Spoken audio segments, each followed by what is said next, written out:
Ahojte, dnes som sa rozhodla natočiť, díky mami, tak ešte raz.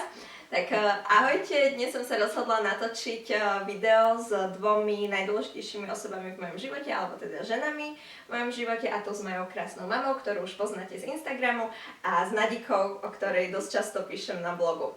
Rozhodli sme sa, že si spravíme také krátke dievčenské popoludnie s maskami L'Oréal Paris Pure Clay, ktoré veľmi zaujali mňa po vyskúšaní a mamku úplne už hneď na prvý pohľad, že sa veľmi teší, že ich vyskúša.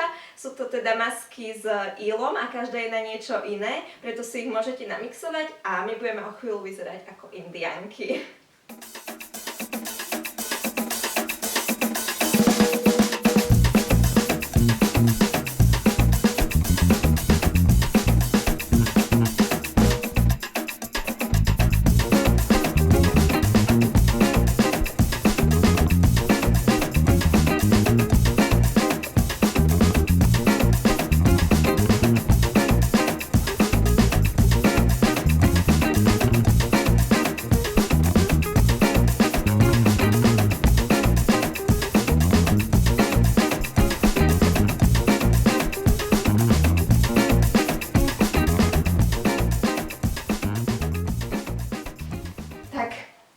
Veľmi pekné. Jak sa cítite?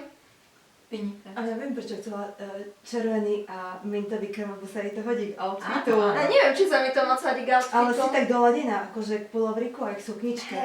Hej, no.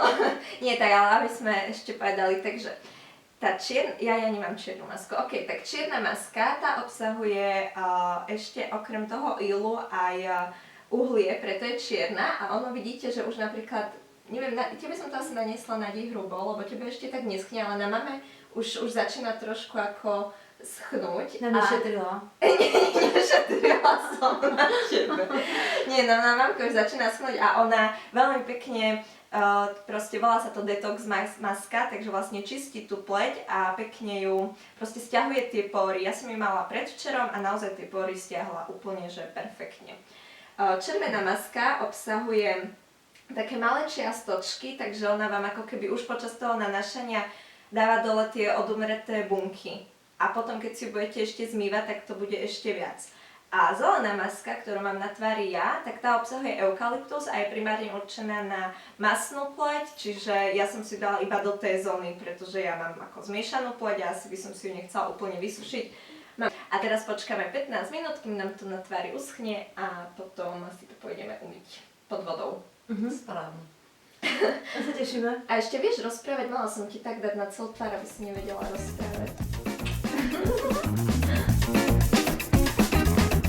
Masky sme si už zmyli, to bola celkom robota. Lepšie je to, keby sme to asi robili rovno v sprche, nie? Lebo tak ty si už ideš umyť vlasy, ale ja mám napríklad polku vlasov ako mokrých, čiže tiež si budem musieť umyť. No, mami, ako sa ti to páčilo? Ja som bola spokojná, páčilo sa mi to. A naozaj musím povedať, keď som si zmyla tú masku, na prvý moment, jak som sa uvidela v zrkadle, bola, že tá pokožka sa napla a je taká naozaj viditeľne hladšia.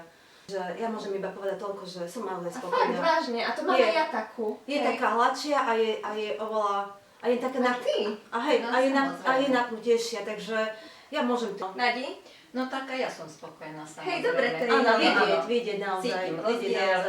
No. Ja musím tiež povedať, že úplne máme takú hladkú tú pleť, ale zároveň aj takú vyživenú, nie? Ale vieš, na tebe naozaj, vidieť na mňa. Áno, tak samozrejme, že oveľa lepšie vidieť ako na mňa, tak ja som už... Ale nepočkaj, dobre, ale aj na teba staršia. Ale má Rebeka hladkú pokožku, má plne hladúčku. Dúfam, že ešte stále zelené trošku. Hej, vidíš, no to som si nezmila, no. Obočie som si zmila a... Tá červená ide super dole, tá čierna tak je, lebo červená má čiastočky, vieš. Takže, ale naozaj, odporúčame. Takže si to zopakujeme niekedy. Určite. Bez kamery. Bez kamery.